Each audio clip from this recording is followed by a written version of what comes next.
spécialiste des systèmes de suspension sportifs. Bérou, votre partenaire à l'allumage pour les diesels à froid et systèmes électroniques.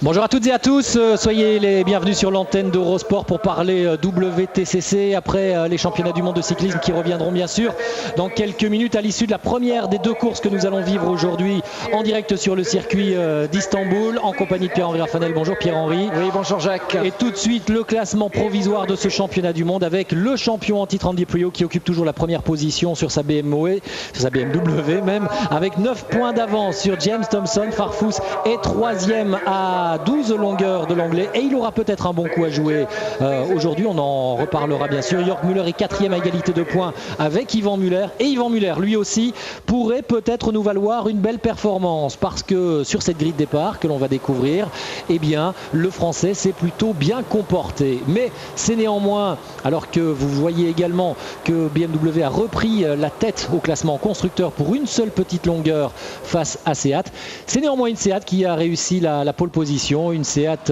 pilotée par le Suédois, l'expérimenté Rickard Reidel. Très belle performance réussie par Rickard Reidel, Pierre-Henri, que l'on pouvait pourtant penser un petit peu dans le creux de la vague après ses mésaventures de Brno. Oui, c'était marrant parce que Rickard Reidel le matin nous confie avoir fait une très très bonne saison en nous disant je suis toujours là, toujours rapide, mais visiblement quand je suis devant j'ai un problème. Une troisième pole position sur 8 courses, la perf du week-end. Allez, on écoute l'homme qui a justement signé pour la troisième fois cette pole. Je ne sais pas à quoi m'attendre parce que j'ai fait vraiment une saison géniale. La voiture est bien en essai libre en qualif. J'ai réalisé 3 poles sur 8 courses et c'était vraiment excellent de réaliser ça hier. Maintenant, il faut vraiment que je marque des points dans les deux courses. Et bien entendu, si je peux avoir un podium à la clé, ça sera mon but. Oui, évidemment, le but, un podium aujourd'hui pour se relancer là aussi dans la course au titre pour Rickard Reidel qui compte désormais 17 points de retard sur Andy Priaulx. C'est aujourd'hui ou jamais pour le Suédois, alors qu'il reste, on vous le rappelle, 3 rendez-vous après celui-ci. Il ne restera plus que Valence et Macao.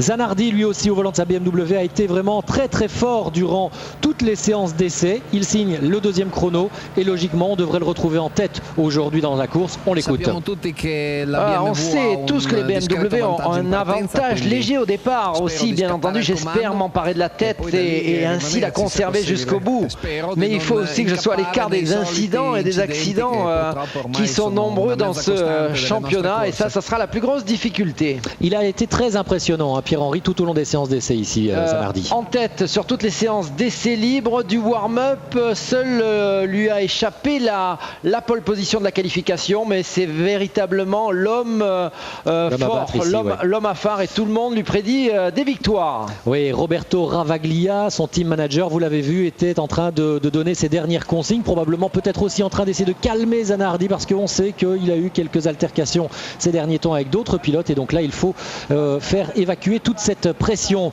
En troisième position sur cette grille de départ, et c'est une vraie performance qu'il a réussi, c'est Gabriele Tarquini au volant de cette Seat Lenon. Gabriele Tarquini qui doit une partie de cette belle performance à la performance du châssis Seat. C'est ce dont nous parle Pierre-Henri. Oui, un châssis WTCC spécialement préparé pour l'utilisation en circuit et pour supporter toutes les contraintes, les bordures, des réglages de suspension rigides, des virages rapides, des décélérations violentes produisent des chocs importants et des torsions sur la structure du châssis. Donc il a fallu renforcer tout ça, et on l'a fait grâce à une barre de torsion qui relie les deux groupes de suspension et qui permet d'isoler l'amortissement sur la suspension en évitant de la transmettre au châssis. À l'intérieur, on a aussi agi avec l'arceau qui est là pour protéger bien entendu le pilote en cas d'accident et qui, fixé en différents points, améliore de 50% la rigidité du châssis. À l'arrière, même système, une barre de torsion qui relie la suspension arrière gauche et arrière droite. On a aussi renforcé les portes pour éviter des déformations en cas de choc latéral. Vous voyez qu'il faut faire beaucoup de choses pour préparer une voiture pour la course. Troisième position donc pour Gabriele Tarquini. Je disais c'est une performance parce qu'en séance d'essai libre il n'avait pratiquement pas tourné, victime de problèmes sur sa voiture, et malgré tout en une fenêtre de tir très très courte, eh bien, il est parvenu à signer ce troisième chrono. C'est vrai pour pratiquement tous les pilotes expérimentés. Yvan Muller, le français également, est parvenu à réussir cette très belle performance, et pourtant c'était pas facile pour lui parce que c'est lui qui aspirait tous ses coéquipiers pour leur permettre d'avoir un temps. Malgré cela, l'Alsacien est parvenu à signer lui le quatrième chrono, et avec 50 kg de points embarqués, c'est lui qui finalement s'en tire le mieux. Oui, s'en tire le mieux. C'est un tirage au sort un petit peu surprenant cette fin de saison qui nous prouve bien que pour l'instant il n'y a pas de consigne au sein des écuries. Yvan Muller, mieux placé que Reidel et Tarquini, a joué le lièvre pendant cette séance et a su en profiter. En tous les cas, le français, aujourd'hui on l'espère, peut encore faire un petit pas pour se rapprocher plus encore de la tête. On vous rappelle qu'il a 13 points de retard sur Andy Priaulx qui, on en reparlera, lui a complètement manqué sa séance d'essai. Juste derrière Yvan Muller, il y aura Duncan Huisman, le néerlandais sur BMW, et à côté de Huisman, le meilleur de chez Chevrolet, c'est Nicolas Larini en 6e position. Larini, ça y est, qui semble pris dans une spirale vertueuse désormais. Oui, spirale positive, peut-être un petit peu menacée par ses piètres résultats, tout du moins dans les résultats bruts, pas dans la performance. Son contrat a été reconfirmé pour l'année prochaine et comme par miracle, les soucis disparaissent. Une excellente 6e position. Après déjà une très belle dernière course à Brno. Derrière lui, il y aura Augusto Farfus. C'est l'homme qui occupe pour le moment la 3e place au championnat au volant de son Alfa 156. Et bien Augusto Farfus est le pilote qui est sur le podium à l'heure actuelle, qui a signé la meilleure performance. Et pourquoi pas sur ce circuit qui convenait si bien aux Alfa Romeo la saison dernière, puisqu'elles avaient réussi 2 doublés dans chaque course. Et bien pourquoi pas Augusto Farfus ne pourrait-il pas repartir d'Istanbul avec la première place au classement du championnat. Il a pour cela 12 points à remonter sur Andy Priaulx. On rappelle qu'il y a 20 points à glaner durant ce week-end. Oui, sûrement, c'est possible, mais probablement difficile pour Augusto Farfus. Il faudra néanmoins tenir compte de la rapidité des Alfa Romeo. Rappelez-vous, l'année dernière, des Alfa avaient monopolisé les 4 premières positions, s'étaient emparés des 2 courses. Performance à rééditer cette année. Et le leader du championnat, le champion en titre également, Andy Priaulx, que l'on a vu au milieu de ce peloton en 14e position. Pour lui, c'est déjà extrêmement rare. Il aura qui plus est 80 kg de poids embarqués à contenir, à pouvoir gérer au mieux possible et surtout éviter tout accident, tout accrochage devant lui. Et quand on est pris dans le ventre mou du classement, ce n'est jamais facile du tout. Allez, avant le début de la course, on a également suivi Dirk Müller au sein de l'équipe BMW Allemagne. Et l'an dernier, en arrivant ici même à Istanbul, vous vous en souvenez peut-être, Dirk était le leader du championnat depuis le début de la saison. Cette année, la physionomie du championnat est complètement différente. 6e au championnat à 14 points du leader. Dirk Müller est obligé de réussir une performance sous peine d'être définitivement mis hors course pour le titre. Oui, il faut absolument que je retrouve la voiture des essais libres. Le plus important, c'est de trouver du grip au moment du braquage et dans les virages à moyenne vitesse. Et 12 minutes après le début de la séance qualificative, la pluie s'est malheureusement mise à tomber. Dire qu'il reste 15 minutes dans la séance, il pleut toujours. On n'a pas le temps de modifier le setup. On pourrait peut-être changer les pneus et mettre les pluies. Ah, j'ai besoin de savoir si je suis toujours 8e, c'est ça? Je suis toujours 8e? Ouais, c'est correct, Dirk.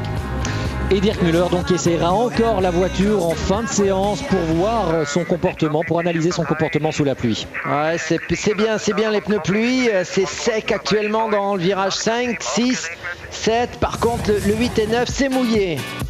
Et finalement, Dirk Müller sera satisfait de ce 8e chrono. Vous savez, virage 4-5 s'est bien passé, 7 c'était pas mal, par contre 8 c'était pas terrible du tout, ça glissait et j'ai perdu du temps là-bas. J'ai eu de la chance car on a démarré la séance en retard. On devait changer quelque chose sur la voiture. Et puis juste avant mon tour rapide, il s'est mis à pleuvoir. Donc je suis rentré pour mettre les pneus neufs. Et quand je suis ressorti, c'était plus du tout les meilleures conditions. C'était glissant, mouillé. J'étais vraiment surpris en fait du temps que j'ai pu réaliser dans ces conditions. Je suis quand même assez partagé, mitigé, car bien entendu ça aurait pu être mieux, mais ça aurait pu être pire. Oui, désormais il faut se reconcentrer définitivement et penser à cette course qui arrive tout de suite. C'est maintenant ou jamais pour Dirk Müller également.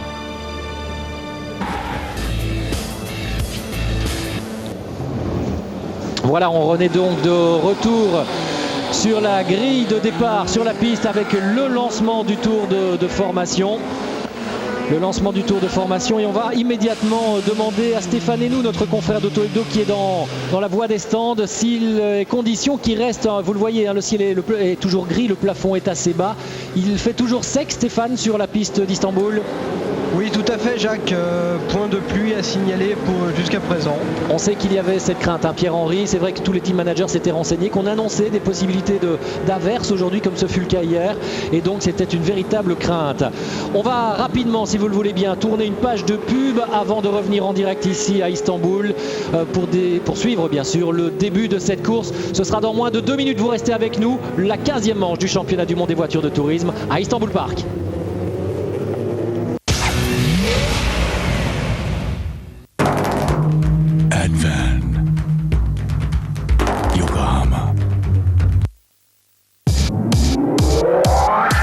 Plus que 2 points entre Alonso et Schumacher, Ferrari, nouveau leader au classement constructeur. À 3 courses de la fin, le championnat est un sommet de suspense. En Chine, Alonso va-t-il résister au retour en force du Baron Rouge? Le septuple champion du monde finira-t-il sa carrière par un 8e titre? Renault ou Ferrari, qui sera sacré meilleure écurie? Le feuilleton le plus captivant cette saison, c'est la F1. Grand Prix de Chine, première séance d'essai libre dans la nuit de jeudi à vendredi à 4h45, puis la seconde à 7h45, live et en exclusivité sur Eurosport. La Formule 1 avec Rodi. Rodi, équipement, entretien et réparation automobile.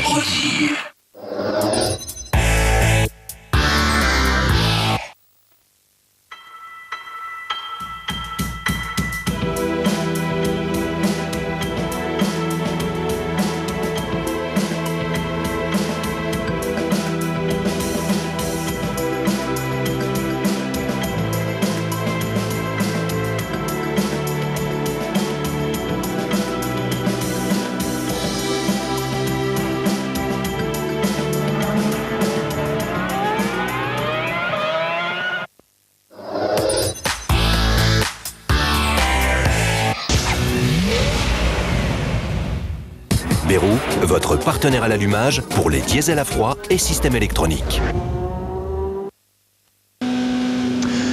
Nous sommes de retour en direct à Istanbul. Dans quelques instants, le départ de la 15e manche du championnat du monde des voitures de tourisme. Le champion du monde en titre, le leader de ce championnat, Andy Puyot, est en difficulté. 15e chrono seulement des essais avec un maximum de points embarqués aujourd'hui. 80 kg, la limite dans cette série. Et c'est donc Rickard Reidel, le Suédois, au volant d'une Seat Leon, qui a réussi la meilleure perf en qualif. C'est lui qui s'élancera depuis la pole. À ses côtés, l'éternel Alessandro Zanardi, au volant de la BMW, qui est donné grandissime favori sur ce circuit d'Istanbul. Deuxième ligne, Tarquini, à côté d'Ivan Muller, le français qui a toujours, on le rappelle, un très bon coup à jouer dans ce championnat. La suite avec Duncan Huisman, la première Chevrolet pour Nicolas Larini en 6e position, Farfus pour la première Alpha 7e et 8e Dirk Müller. Là aussi, c'est important pour Dirk Müller, on l'a vu il y a quelques instants avec le reportage que l'on vous a proposé. Les voitures qui viennent s'immobiliser, Pierre-Henri, sur la grille de départ, sur ce très très beau tracé d'Istanbul Park. Un tracé que l'on doit à Hermann Tilke. L'architecte designer de pratiquement tous les nouveaux circuits de Formule 1. Voilà, il y aura 24 voitures au départ. 24 voitures qui viennent s'immobiliser. Regardez les team managers. On a vu Jaime Puig, le patron de chez Seat, Roberto Ravaglia, le patron de l'écurie BMW Italie-Espagne, c'est-à-dire la voiture d'Alessandro Zanardi. Beaucoup de stress aussi, je peux vous dire, chez Charlie Lam, patron de BMW Schnitzer, patron aussi de RMB, Bart Mampey. lui qui gère les intérêts du champion en titre et qui retrouve son poulain qu'en 15e position. Il y a de la tension partout. Oui, 15e position, situation toujours délicate car on peut subir les conséquences d'un accrochage dès le départ.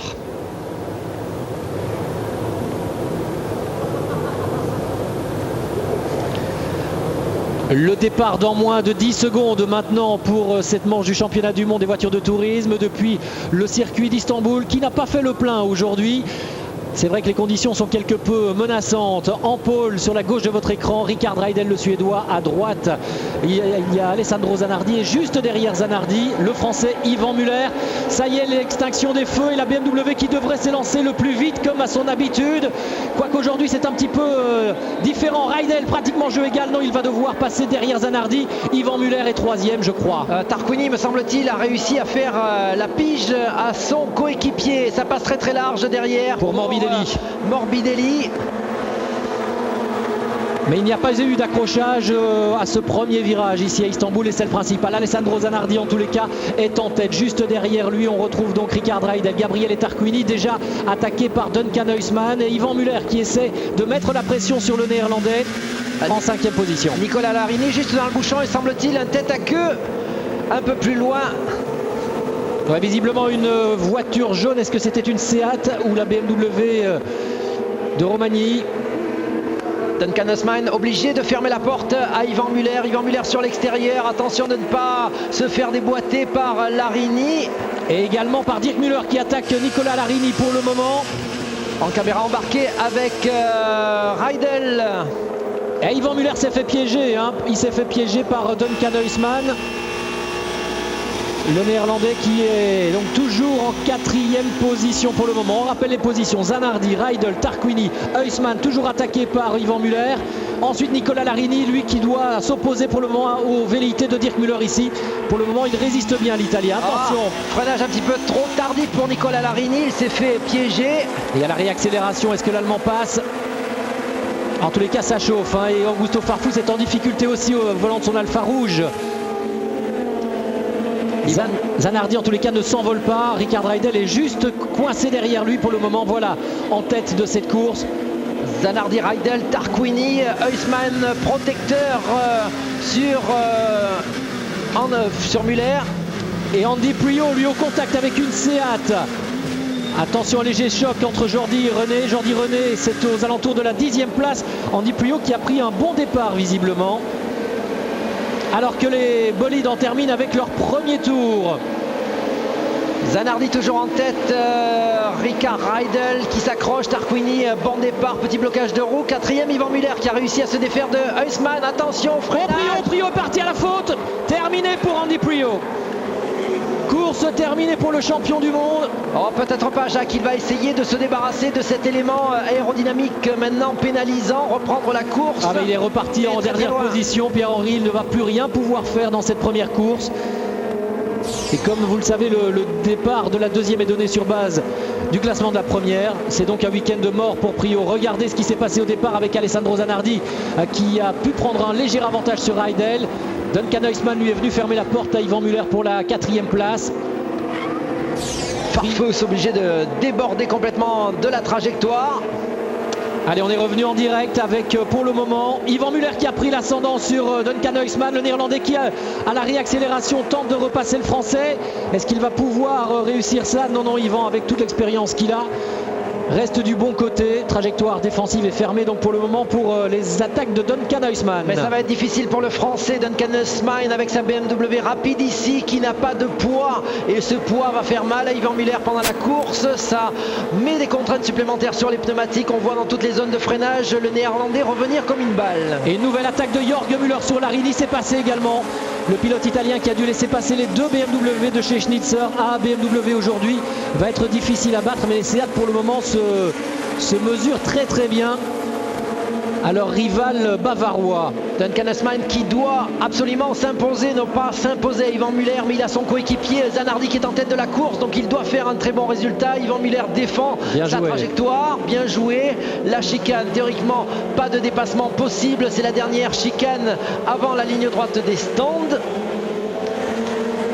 Belle bagarre pour la 4e position entre Yvan Muller et Duncan Huisman, le Français bien sûr engagé dans la bagarre pour le titre et qui pour le moment tient toujours la dragée haute au Néerlandais. Oui, obligé d'aller fermer la trajectoire pour éviter à Huisman de prendre l'aspiration. Huisman, tentative, attention, toute roue bloquée, on n'est pas très loin du pare-choc de l'Alsacien. Ouais, mais Yvan Muller n'a pas d'autre solution, il sait qu'en ligne droite il est plus lent que la BMW. Il doit donc prendre un maximum d'ascendant dans la partie la plus sinueuse. Celui qui revient comme une balle, c'est la caméra embarquée, c'est celle de Dirk Muller. Il en profite. Yvan Muller ralentit légèrement Huisman. Dirk Muller revient. Ça va être difficile pour le Français de protéger deux trajectoires. Ah oui, tenir pratiquement 8 tours encore comme ça. On revoit ce qui s'est passé. Visiblement, peut-être un petit peu touché au moment du freinage, peut-être un petit peu déséquilibré dans son freinage par une Alfa, me semble-t-il, qui était dans son pare-choc. Ouais, peut-être celle de Salvatore Tavano. Toujours est-il que pour Andy Priaulx, c'est désormais quasiment perdu, hein, je vous le disais. Au-delà de la 18e place. Il est 22e. Il n'y a que Romanini et le Turc Okiay qui sont derrière lui. Zanardi en tête de la course, Rickard Reidel. On sait qu'au fil des tours, théoriquement, la dégradation des pneumatiques se fait plus importante sur les tractions que sur les propulsions, ce qui devrait aider le pilote italien. Pour l'instant, on n'en est qu'au 3e tour et cet écart n'est pas flagrant. Et on rappelle que l'an dernier, il y avait eu une très très grosse domination des Alfa Romeo sur ce circuit. C'est étonnant de voir que cette année, eh bien, les voitures italiennes ne soient pas aussi à la fête. Ça va être difficile pour Yvan Muller, juste derrière lui, la Duncan Huisman, juste une longueur derrière Dirk Muller et la voiture BMW blanche qui pointe, c'est Jörg Muller. Huisman qui tente de nouveau. Et qui passe, Jacques. Ouais, cette fois-ci, ça y est, il est... Oh là là là là. Oh, attention Yvan Muller. Il est allé toucher la voiture du Néerlandais qui semblait légèrement plus rapide. Huisman vient de pousser Muller cette fois-ci. Attention Yvan, Duncan Huisman n'a rien à perdre au championnat, il ne se bat pas pour le championnat, il n'a rien à jouer, donc il ira jusqu'au bout, quitte à sortir. Yvan, il faut penser au championnat. Ouais, il faut marquer des points, il faut marquer des points importants. Et rester en course pour la 2e course surtout, rester évidemment parmi les 8 meilleurs. Attention avec Huisman qui vient encore effleurer le Français, qui sort très large. Est-ce qu'il va pouvoir rester sur la trajectoire ou est-ce que Dirk Muller va pouvoir s'engouffrer? Il va pouvoir en profiter puisque Yvan a protégé la trajectoire extérieure. Encore une petite touchette avec Huisman et visiblement Dirk Muller en a profité. Ça y est, Dirk Muller est passé. Ne pas se tromper de combat, ne pas se tromper de combat, Yvan. Dirk Muller passé juste derrière Jörg Muller et Huisman qui a perdu 2 places dans l'opération. Voilà, et maintenant Yvan Muller qui va être... On rappelle qu'il est lesté également 50 kg de handicap de poids pour Yvan Muller. C'est à peu près la même chose que pour Dirk et Jörg Muller qui sont maintenant juste devant et derrière lui. À cette... Et ça va, on se touche, légère touchette. Oh là là là là, qu'est-ce qu'il nous fait Jörg? Ah là à mon avis, Jörg a totalement débraqué sur le Français. Scandale, il n'en revient pas. Jörg Muller scandaleux sur cette 2e action. Il avait légèrement effleuré Yvan Muller et puis après il va carrément sortir le Français. Il faudra que l'on nous remontre ces images et que les commissaires probablement s'en inspirent Visiblement il a subi quelque chose dans cette touchette. Jörg Muller puni par lui-même, visiblement peut-être un élément de suspension abîmé pour Jörg. Il est au ralenti. Alors on va essayer de refaire un petit peu le point parce que là les événements s'enchaînent et c'est difficile désormais pour Yvan Muller qui est attaqué par Peter Terting. Attention Terting, hein. Muller joue le titre, lui pas du tout. Que va-t-il nous faire là aussi? Oh là là, là c'est vraiment incroyable. Là il y a... On est au niveau de la bagarre chez Sat. René avec une voiture endommagée lui aussi. Oh là là, mais c'est pas possible aujourd'hui, qu'est-ce qui se passe? Ouais, mais Peter Terting surtout qui commet une erreur, il va se mêler à cette bagarre qui empêche Yvan Muller de défendre sa position devant Augusto Farfus. Là il faut quand même que Jaime Puig remonte un peu les bretelles à ses pilotes et qu'il puisse établir une certaine hiérarchie parce qu'à vouloir courir tous les lièvres, on va tout perdre. Hein. Augusto Farfus bloqué entre 3 Seat complètement. Et il a du poids, hein, le Brésilien, il a du poids également à la réaccélération. Ça touche avec Morbidelli me semble-t-il ou Tavano peut-être qui est revenu dans le pare-choc de Jordi Genet. On ne se fait plus de cadeaux. Jörg Müller dans les stands. Mais oui, mais c'est peut-être aussi d'ailleurs la résultante du manque de sanctions prises au cours de ces dernières semaines, au cours de ces dernières courses, où on a un peu laissé faire tout et n'importe quoi. Et du coup, eh bien, les pilotes se sentent presque visiblement, les intouchables. commissaires vont avoir du travail. On s'était plaint un petit peu sur la dernière course et ça continue. Touchette supplémentaire, me semble-t-il, c'est Jordi René avec Augusto Farfus, non, Tavano. C'est Tavano et Tavano est parti à la faute. Ça fait les affaires de Farfus qui récupère une place désormais devant dans le top 8 en tous les cas. On s'était plaint des touchettes sur la dernière course de Brno. On n'avait rien vu. Il fallait attendre Istanbul. Les pilotes sont déchaînés. Visiblement, les consignes d'écurie n'ont pas été données. Les commissaires ont été indulgents. Et aujourd'hui, on paye un petit peu l'addition. Oui, en tête. Oui, Stéphane. Je vous confirme que la roue arrière gauche est la cause de l'abandon de Jörg Müller. Merci Stéphane. Oui, Jörg Müller dans les stands désormais. Course terminée pour le pilote allemand. Zanardi est toujours en tête, on le rappelle, devant Ricard Reidel et Tarquini au volant des Seat. Pour Jordi Gené, c'est terminé aussi maintenant. En 4e position, on a vu Dirk Müller, Duncan Huisman est 5e, Larini est 6e, Terting 7e et Yvan Müller a rétrogradé a priori à la 9e place d'après nos data. Et Farfus se sera emparé de la 8e position. Cette 8e position hyper importante. On vous rappelle que 8e, ça signifie la première place lors de la 2e course. On va se battre comme des chiffonniers pour l'obtenir. Allez, Zanardi, en tous les cas, lui pour le moment fait la course en tête et il est au contact. Oui, regardez les images avec là, voilà, c'est le moment où Jörg Müller vient complètement tamponner la voiture d'Yvan Müller. Hein.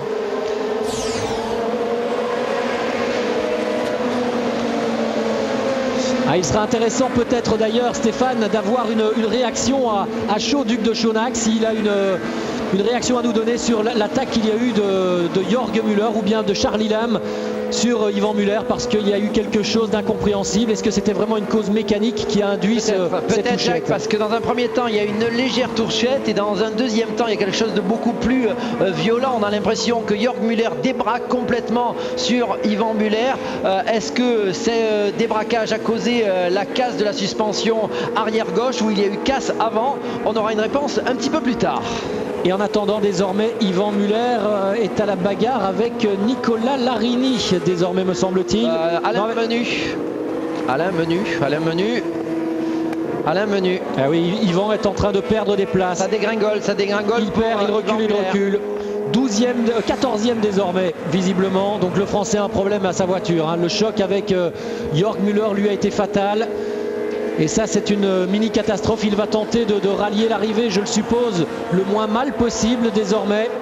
Alors que Farfus également, non, c'est Salvatore Tavano qui rentre dans la voie des stands aussi, avec une voiture endommagée.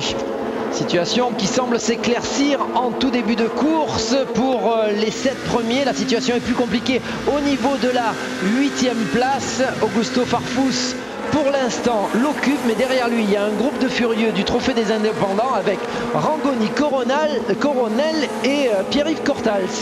Oui, dans l'ordre, avec la BMW de l'Italien, la Seat du Néerlandais et la Honda du pilote belge. Ces trois-là, effectivement, jouent la victoire dans le Trophée des Indépendants. Il est 12 000 € qu'il y aura à glaner aujourd'hui, le Trophée Yokohama. On est dans le pare-choc d'Augusto Farfus et vous voyez que lors de tous les freinages, ça se rapproche violemment. Il y a un petit peu d'explication. Il y a du poids. Augusto Farfus à 70 kg avec lui. 60 kg avec lui. Les autres voitures non officielles sont plus légères. Ça se sent dans toutes ces phases de décélération. Oui, et puis il y a... Oui, Stéphane, allez-y. Oui, Hugues de Schonach est très occupé, mais j'ai pu récolter quelques informations. Donc logiquement, le problème provient de la roue avant droite sur la voiture d'Yvan. D'accord, et pas d'interprétation de l'attaque qu'il y a eu, un petit peu très viril, hein, limite incorrecte de la part de Jörg Müller. Oui, c'est logique, la roue arrière gauche contre la roue avant droite. Jörg s'est arrêté, Yvan continue tant bien que mal, mais les dégâts sont assez importants. En tous les cas, si vous avez une réaction de Jörg Müller ou des informations du côté de chez BMW pour savoir ce qui s'est passé, vous n'hésitez pas. Hein. Allez, il y a une belle bagarre, je vous le disais, pour la 8e place. Et cette 8e place, vous le savez, si vous êtes des habitués de ce championnat du monde de tourisme, elle est importante parce qu'elle permet de repartir dans la 2e course que l'on vivra dans quelques minutes également. En pole position avec l'attaque de Rangoni sur Farfus, et ça va passer. Luca Rangoni s'empare de cette 8e place devant Augusto Farfus. Et Tom Coronel s'engouffre également dans la brèche. Les années passent et elles ne se ressemblent pas. L'année dernière, les Alpha étaient dominatrices ici. 2 victoires remportées. Aujourd'hui, un Augusto Farfus qui se bat avec les moyens du bord. Une voiture lourde et il se bat au niveau des indépendants. Ah, il a remonté Luca Rangoni et il l'écarte très très violemment également. Rangoni qui revient, attention à Pierre-Yves Cortal, il n'a rien à voir là-dedans, ouais, le ça pauvre. Va vite, là, ça va vite, on est à plus de 200, c'est un quadruple gauche. Rangoni qui ferme la porte, qui reste collé dans les basques de Farfus. Pierre-Yves Cortal complètement à l'extérieur, à gauche de votre image, qui tient bien le rythme aujourd'hui. Oui, le Belge qui s'en sort plutôt pas mal pour le moment, le pilote de chez Monroe. Attention, ça va bien et ça va vite à cet endroit-là. On arrive au bout de cette longue ligne droite avec un gros freinage. Là, on a prise en sandwich entre l'Alpha de Farfus et la BM de Rangoni. Lequel des trois va baisser pavillon? Et c'est Rangoni qui passe, hein. Il avait la meilleure trajectoire. Meilleure trajectoire, un petit peu moins de poids à emporter au freinage et une place de perdu. Zanardi en tête devant Rydell, Tarquini, Huisman est 4e. Il a repris l'ascendant sur Dirk Müller. Nicolas Larigny est 6e. Et puis juste derrière ces 6-là, on retrouve Peter Terting et Tom Coronel désormais qui tient la 8e place. C'est le Néerlandais avec toute sa maestria, toute sa vision des choses qui est parvenu à récolter cette 8e place devant Rangoni alors que Rangoni avait initié l'attaque. Umberto Grano à l'image, le project manager de cette équipe BMW Italie-Espagne avec la pression qui se fait moins importante sur Zanardi, des conditions idéales pour aller vers un premier succès cette saison. Oui, Zanardi qui est en train de faire le trou pour le moment. Il a creusé l'écart, un peu plus d'1,5 seconde d'avance désormais sur Rickard Rydell. Tarquini non plus ne tient pas le rythme à plus de 3 secondes. Huisman 4e, 5e place pour Dirk Müller, 6e Larigny et 7e, on vous le rappelle, Peter Terting qui tout à l'heure a eu un rôle bizarre, hein, qu'il a un peu joué face à Yvan Müller. Là aussi, il faudra peut-être avoir des explications de la part du patron de chez Seat. Regardez les pieds, le jeu de jambes de Dirk Müller. Intéressant, on est sur l'accélérateur. Vous allez voir probablement que les changements de vitesse s'effectuent sans aller sur l'embrayage. Là, on est dans la phase de freinage. Mais dans tout ce qui est montée de rapport, ça serait bien de garder cette image dans une ligne droite. Et on pourrait s'apercevoir à ce moment-là que l'on passe la plupart du temps sur ces BMW les rapports vers le haut sans être obligé d'utiliser l'embrayage. Ce qui permet un gain de temps considérable évidemment. Duncan Huisman, le Néerlandais, dont jusque-là Roberto Ravaglia nous disait oui, bon, il fait le boulot, mais enfin on en espérait presque un peu plus, hein, par rapport à l'Espagnol Marcel Costa qui l'a remplacé. Oui, Jacques.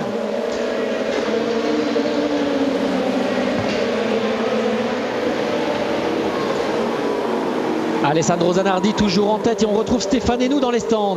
Oui, je viens de voir Jörg Müller. Jörg qui est très remonté après Yvan. Il était à l'intérieur du virage. D'après lui, Yvan ne l'a pas regardé. Ils se sont touchés. Et un nouveau contact à l'instant entre Augusto Farfus et Luca Rangoni. Ah, décidément, c'est très très chaud. C'est peut-être Gianni Morbidelli même qui est revenu ici, oui. C'est Morbidelli qui est le pilote Alpha qui désormais va le mieux et qui protège un petit peu Augusto Farfus des attaques de Pierre-Yves Cortals. Et avec un pare-choc arrière supplémentaire arraché lors de cette première course d'Istanbul. Et dans la montée, Cortals qui est obligé de venir se remettre derrière Morbidelli avec la caméra embarquée dans le phare arrière de Augusto Farfus. Nouvelle prouesse technique de nos équipes. Et on revient vers Alessandro Zanardi qui est bien parti pour aller chercher enfin son premier succès cette saison. Un succès qui serait totalement mérité. Il avait monopolisé les essais libres, la première ligne de la grille de départ, un départ relativement serein, une vitesse constante en course. Jacques. Oui, Stéphane. Je suis avec Jordi René qui est dans les stands. Que s'est-il passé, Jordi? J'ai reçu un coup très fort de l'Alpha de Tabano et ça m'a cassé la direction d'avant. Déçu? Oui, je suis très déçu parce que c'était pas mal de courses. On a beaucoup de chances de finir 7e, 8e pour la deuxième manche. Et maintenant, on va partir la dernière si on peut se partir. Merci. Merci Stéphane, vous auriez peut-être pu demander à Jordi René s'il n'y avait pas de consignes néanmoins pour protéger un petit peu les Muller, les Rydell, les Tarquini, ce qu'on n'a pas du tout vu aujourd'hui en tous les cas à l'image. Hein. Allez, toujours Alessandro Zanardi bien parti lui vers cette première victoire de la saison, on vous le rappelle, une victoire qui sera très importante également pour BMW dans la perspective du titre constructeur. Et Ricard Rydell qui reste en tous les cas très proche à 1 seconde et demie. À 1 seconde et demie du pilote italien. Tarquini est toujours 3e, Duncan Huisman 4e. Ah, ça va de nouveau être très chaud au niveau du classement constructeur, hein, je peux vous le dire, parce que là il y a 2 Seat qui sont intercalés entre les 2 BMW. Il y avait 1 point d'écart seulement entre les 2 constructeurs au championnat. Ça veut dire qu'on va rester pratiquement dans la même situation.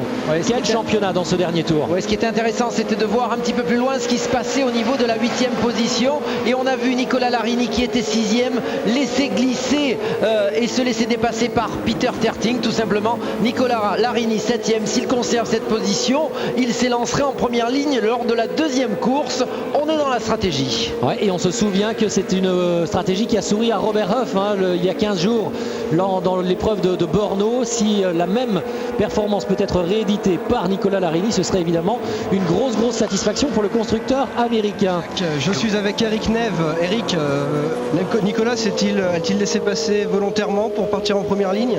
Alors Nicolas a fait une belle course, c'était 6e, là il est rétrogradé à la 7e position qui va nous permettre de partir en première ligne. Il n'a sûrement pas forcé pour rester en 6e place. Ça devient une habitude, hein, Eric. Sinon, Alain vient de rentrer au stand avec la voiture endommagée. Que s'est-il passé? Je ne sais pas exactement, sans doute un contact. Alain se plaignit, il avait déjà quelques contacts au début de la course. Le comportement de la voiture s'est détérioré. Et là, apparemment, il est rentré en contact avec un autre concurrent et qui le force à rentrer plus tôt pour pouvoir réparer la voiture pour la 2e course. Merci Eric Neve, le team manager de chez Chevrolet. On est dans le dernier tour avec Alessandro Zanardi. Toujours pas de soucis.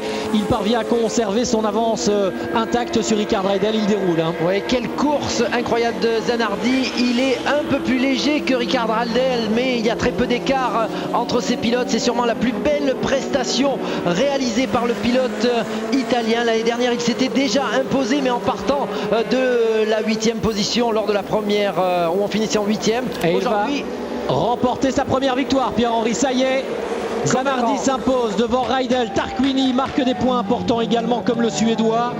Roberto Ravaglia qui peut fêter cette victoire. Et finalement, Dirk Müller a repassé Duncan Huisman dans le dernier tour. Peter Terting, Nicolas Larini. Et en 8e position, probablement, Tom Coronel, le néerlandais, qui va s'assurer également la victoire dans le trophée des indépendants. Farfus doit enrager, il termine 9e, Morbidelli 10e, 11e, Pierre-Yves Cortals, Luca Rangoni, Stefano Daste, termine 12e. Et Yvan Muller est parvenu à conserver la 13e place. Mais ça va être difficile d'aller marquer des points dans la 2e course. Il va falloir maintenant que du côté de chez Oreca, on travaille rapidement sur la Seat d'Yvan Muller, alors que l'on ramène sur le camion celle de Jordi Géné. Quelle victoire d'Alessandro Zanardi, rapide aux essais libres, rapide en qualification, rapide en course. Il s'impose cette fois-ci à la régulière du grand Zanardi aujourd'hui. Il n'a pratiquement jamais été inquiété. Zanardi qui s'impose devant Rydell et Tarquini, 2 pilotes Seat. On marque une très courte pause et on revient pour le podium et pour la 2e course. Bérou, votre partenaire à l'allumage pour les diesels à froid et systèmes électroniques.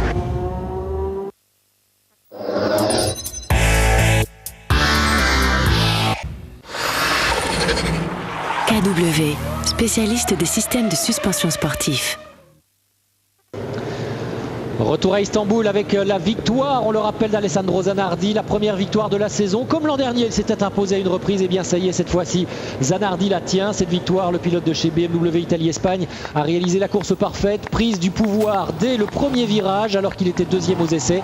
Et il n'a plus quitté la première place jusqu'au bout. Il devance Ricard Rydell, le Suédois, qui réalise une très belle opération au championnat.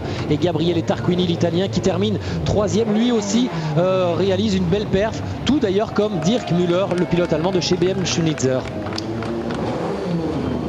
Il y a eu un petit peu de la révolution dans cette course-là. On sent que la tension est montée d'un cran en cette fin de saison. Beaucoup d'accrochages, beaucoup de petites poussettes.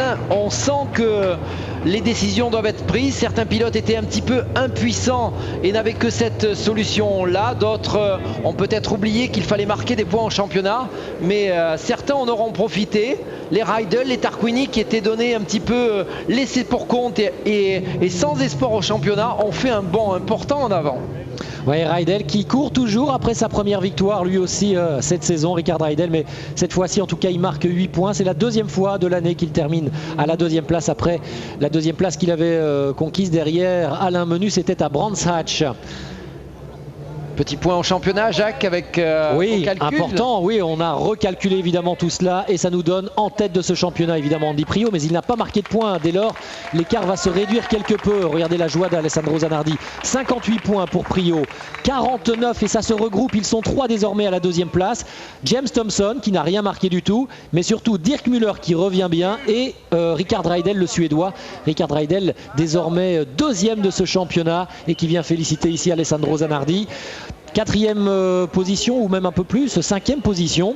5e position pour désormais Gabriele Tarquini avec 47 points. 6e place pour Augusto Farfus qui a loupé le coche en terminant 9e. Là il avait vraiment un super coup à jouer en repartant en pole position. Ce ne sera pas le cas dans la manche suivante. Et puis derrière Augusto Farfus on reste avec Jörg Müller et Yvan Müller à 45 points tous les deux. Mais Yvan Müller lui aussi qui a manqué la belle occasion, la belle opération, après avoir pris un bon départ et puis s'être fait quelque peu pousser par Jörg Müller. Ceci dit, sur une opération de course un petit peu précédente, Yvan Müller lui aussi avait été limite, me semble-t-il. Il va y avoir un petit peu de modification, me semble-t-il, à l'issue de ces décourses d'Istanbul. Le petit avantage dont bénéficie Alessandro Zanardi, compte tenu de toutes les commandes dont il dispose au volant, on avait donné un petit avantage de poids à Alessandro Zanardi, 20 kg. On peut penser que maintenant, ce système-là est suffisamment développé, qu'Alessandro Zanardi fait totalement osmose avec ses nouvelles commandes et qu'il devrait regagner le poids identique à tous ses autres concurrents. Ouais, ce serait légitime, puisque lui, on le rappelle, est en poids négatif, il est toujours à moins 15 kg, alors que tous les autres ont, enfin tous les meilleurs en tous les cas, ont 20, 30, 50, 80 kg pour Andy Priaulx qui termine 14e de cette course évidemment. Dans la foulée d'Yvan Müller, c'est de nouveau à noter, on a vu Andy Priaulx en dernière position à l'issue du deuxième tour, partir en tête à queue avec une voiture légèrement endommagée. De la 22e place, il est remonté quand même à la 14e place. Il veut ce titre, il veut aller chercher un petit point encore aujourd'hui. Oui, il y avait peut-être un bon coup à jouer. Oui, Stéphane. Oui, je suis avec Yvan Müller. Yvan, que s'est-il passé avec Jörg? Ouais, il s'est d'abord passé avec Huisman. A priori, il a eu ordre de me mettre dehors. Malheureusement pour lui, il n'a pas réussi.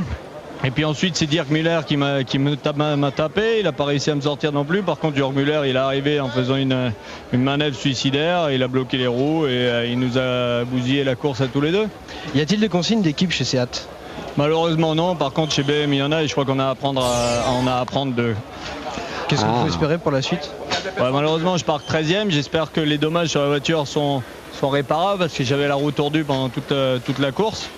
Et puis, ma foi, je sais pas, on verra. Je vais essayer de faire de mon mieux. Merci. Oui, surtout rester calme et garder sa sérénité. Yvan, il a encore un coup à jouer dans ce championnat. Rien n'est perdu, on le rappelle, mais en tous les cas, pas de langue de bois avec Yvan Müller. Non, on voit que il y a de la déception, de l'amertume. Il y a de la déception, de l'amertume, mais tout est possible dans ce championnat. On voit que ceux qui sont les moins bien positionnés, on l'a vu avec Rydell, Tarquini qui n'arrivait au début de cette course qu'en 8e position. On les voit revenir et se replacer. Chaque point est important, rien n'est joué. Il reste encore 5 courses.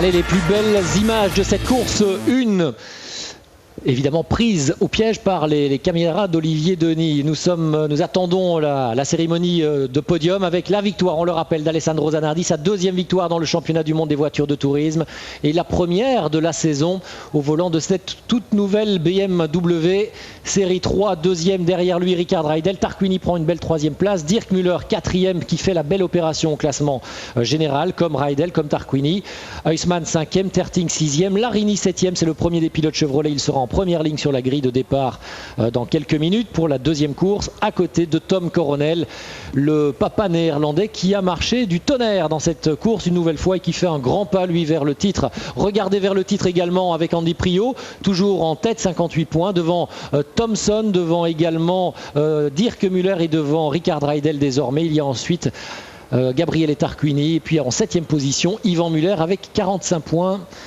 Un Yvan Muller très amer que l'on a entendu il y a quelques minutes au micro de Stéphane Henou, notre confrère d'Auto Hebdo. Il va falloir surveiller lors de cette deuxième course ceux qui vont partir devant, bien entendu, les Coronel Larini et notamment Coronel avec sa Seat Orange, tout simplement parce que hier il avait réalisé des super essais libres, il était aussi rapide que les pilotes officiels Seat, il s'est un petit peu fourvoyé pendant la séance de qualification perturbée, là il partira en pole position et je peux vous dire qu'on va avoir du orange pendant la deuxième course.6Moi je miserais peut-être bien une petite pièce sur Nicolas Larini. Il a l'air tellement enthousiaste depuis quelques temps maintenant, depuis sa dernière course de Brno. Tout s'est bien passé en séance. Là, dans la course, il est passé à travers tous les pièges et il repartira en première ligne. Pourquoi pas? Il a une chance, effectivement. Ses coéquipiers Rob Huff et Menu se sont imposés. C'est peut-être son tour. Mais c'est aussi le tour d'Alessandro Zanardi. Remarquable aujourd'hui. Une course limpide pour le pilote italien qui s'impose de bout en bout. Victoire, première victoire de la saison pour Alessandro Zanardi. On rappelle quand même tout le mérite du pilote italien qui s'impose devant Richard Raidel et Gabriele Tarquini. Victoire dans le trophée Yokohama des indépendants pour Tom Coronel et sa Seat Orange. Les oranges qui décidément font beaucoup parler d'eux en sport méca à l'heure actuelle avec le rachat de Midland par Spyker. Désormais il y aura aussi des Néerlandais en Formule 1 et bien sûr l'hymne italien pour Zanardi.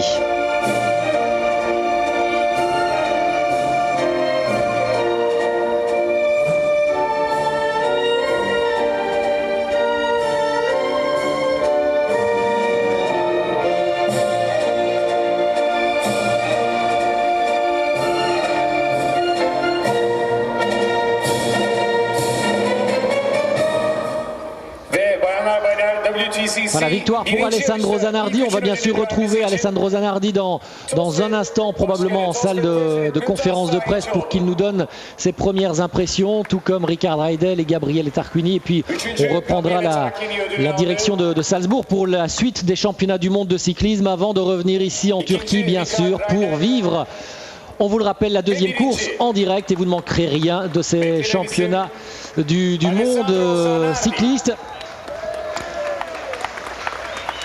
que vous racontent Patrick Chassé, Jackie Durand et Jean-François Bernard en Autriche. Alessandro Zanardi victorieux aujourd'hui dans cette première course. Richard Raidel qui prend la deuxième place. Et au classement des constructeurs, Pierre-Henry, eh bien je pense que la situation doit être inchangée. BMW doit prendre ici